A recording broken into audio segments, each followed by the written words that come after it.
हर हर महादेव आप सभी को। आज फिर लेकर आए हैं हम एक नई कहानी हरतालिका तीज व्रत कथा की संपूर्ण जानकारी हम यहाँ आपको देंगे। तो चलिए शुरू करते हैं। भाद्रपद महीने के शुक्ल पक्ष की तीज को हरतालिका तीज व्रत किया जाता है। इसमें भगवान शिव और पार्वती की पूजा अर्चना होती है। कहते हैं कि इनकी पूजा से महिलाओं को अखंड सौभाग्य का वरदान मिलता है। इस बार हरतालिका तीज व्रत 18 सितंबर को मनाया जाएगा। यह व्रत थोड़ा कठिन है। इस बार हरतालिका तीज पर बहुत ही शुभ संयोग बन रहे हैं जो महिलाओं के सौभाग्य में वृद्धि करेंगे। इन संयोगों में व्रत बहुत ही फलदायी होगा। तीज के दिन रवि और इंद्र योग में पूजा होगी। साथ ही चित्रा और स्वाति नक्षत्र का निर्माण हो रहा है। भाद्रपद के शुक्ल पक्ष की तृतीया तिथि 17 सितंबर को सुबह 11:08 से शुरू होकर 18 दिसंबर को 12:39 तक रहेगी।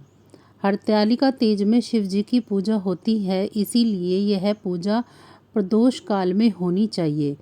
इस दिन प्रदोष काल में पूजा के लिए पहला मुहूर्त शाम 6:23 से शाम 6:47 तक रहेगा। शास्त्रों के अनुसार हरतालिका तीज की पूजा रात्रि के 4 पहर में करने का विधान है। आपको बता दें कि यह व्रत बहुत ही कठिन है, क्योंकि इस व्रत में जिन दिन व्रत रखते हैं उसके अगले दिन सूर्य उदय पर व्रत खोला जाता है। पूरे 24 घंटे महिलाएं निर्जला रहकर व्रत रखती हैं। आइए हम अब इस व्रत के नियम को बताते हैं। इस व्रत को रखा तीज में जाता है, लेकिन इसका व्रण चतुर्थी तिथि उदय में किया जाता है। अगर आपकी शादी के बाद आपका पहला तीज व्रत है तो अच्छे से नियम पता कर लें, क्योंकि इस तरह आप पहली बार रखेंगी उसी तरह आपको हर साल रखना होगा। इस व्रत को एक बार रखा जाता है तो जीवन भर रखना होता है, किसी भी साल इसे छोड़ नहीं सकते। तीज व्रत में अन्न जल और फल 24 घंटे कुछ नहीं खाना होता। इस व्रत को पूरी श्रद्धा भाव से करें और भगवान शिव पार्वती का जागरण करें और सोए नहीं। अगर आप बीमारी या किसी वजह से व्रत छोड़ रही हैं तो आपको उद्यापन करना होगा और अपनी सास या देवरानी जेठानी को यह व्रत देना होगा। तो चलिए हम जानते हैं कि हरतालिका व्रत को क्यों रखा जाता है। ऐसी मान्यता है कि इस तिथि पर ही माता पार्वती की सखी सहेलियों ने अपने पिता के घर में हरण करके जंगल में भगवान शिव की उपासना करने के लिए गई थी, जहाँ पर माता पार्वती ने कठोर तप करके भगवान शिव को पति के रूप में पाया था। हरतालिका तीज पर सुहागिन महिलाएं को अखंड सौभाग्यवती और जीवन में सुख सुविधाओं और संपन्नता का आशीर्वाद प्राप्त होता है। अब जानते हैं हम इस व्रत की विधि। इस व्रत में सुहाग का सामान यानी 16 श्रृंगार की चीज़ें माता पार्वती की पूजा में अर्पित करती हैं। इसके लिए वे एक सुहाग पिटारिया यानी एक टोकरी बना लेती हैं, जिसमें सभी सामान रखकर माता पार्वती को अर्पित किया जाता है। इन शुभ संयोग में हरतालिका तीज के दिन फूलों से बना फुलेरा बांधा जाता है और उसके नीचे मिट्टी के शंकर और पार्वती स्थापना की जाती है और रात्रि जागरण में शिव पार्वती की पूजा अर्चना की जाती है। आइए हम जानते हैं इसकी कथा के बारे में। तीज की कथा के अनुसार माता पार्वती ने भगवान शिव के लिए कठोर तपस्या की। दरअसल माँ पार्वती का बचपन से ही माता पार्वती का भगवान शिव को लेकर अटूट प्रेम था। माता पार्वती अपने कई जन्मों से भगवान शिव को पति के रूप में पाना चाहती थी। इसके लिए उन्होंने हिमालय पर्वत के गंगा तट पर बचपन से ही कठोर तपस्या शुरू करी। माता पार्वती ने इस तप में अन्न और जल त्याग दिया था।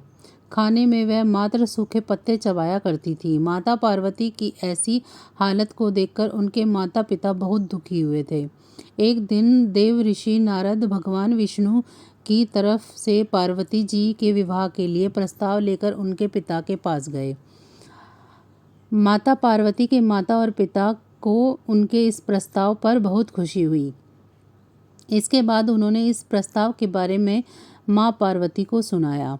माता पार्वती इस समाचार को पाकर बहुत दुखी हुई, क्योंकि वे अपने मन में भगवान शिव को अपना पति मान चुकी थी। माता पार्वती ने अपनी सखी को अपनी समस्या बताई। माता पार्वती ने यह शादी का प्रस्ताव ठुकरा दिया। पार्वती जी ने अपनी एक सखी से कहा कि वह सिर्फ भोलेनाथ को ही पति के रूप में स्वीकार करेंगी। सखी की ऐसी सलाह पर पार्वती जी ने घने वन में एक गुफा में भगवान शिव की आराधना की। भाद्रपद तृतीया शुक्ल के दिन हस्त नक्षत्र में पार्वती जी ने मिट्टी के शिवलिंग बनाकर विधिवत पूजा की और रात भर जागरण किया। पार्वती जी के तप से खुश होकर भगवान शिव ने माता पार्वती को पत्नी के रूप में स्वीकार कर लिया। जाता है कि जिस कठोर तपस्या से माता पार्वती ने भगवान शिव को पाया, उसी तरह इस व्रत को करने वाली सभी महिलाओं के सुहाग की लंबी उम्र हो और उनका वैवाहिक जीवन खुशहाल रहे। माना जाता है कि इस व्रत को पूरे विधि विधान और श्रद्धापूर्वक व्रत करती हैं वे इच्छा अनुसार पति की प्राप्ति करती हैं। तो बस इतनी ही थी आज की जानकारी। फिर और किसी बारे में जानकारी लेकर हम आपको फिर मिलेंगे। अगर आपको हमारी जानकारी पसंद आई है तो मेरी वीडियो को लाइक करें। मेरे चैनल को अगर सब्सक्राइब नहीं किया है तो प्लीज़ इसे सब्सक्राइब करें और अपने मित्रों के साथ, परिवारजनों के साथ इस जानकारी को शेयर करें। और प्लीज़ कमेंट में ज़रूर बताएं कि आप मेरी वीडियो को कहाँ से देख रहे हैं और आपको मेरी वीडियो कैसी लग रही है। मैं आपकी कमेंट को बहुत ही दिल से पढ़ती हूँ। प्लीज़ मुझे कमेंट करके ज़रूर बताएं। तो अब मुझे दीजिए इजाज़त। आप सभी का बहुत बहुत धन्यवाद।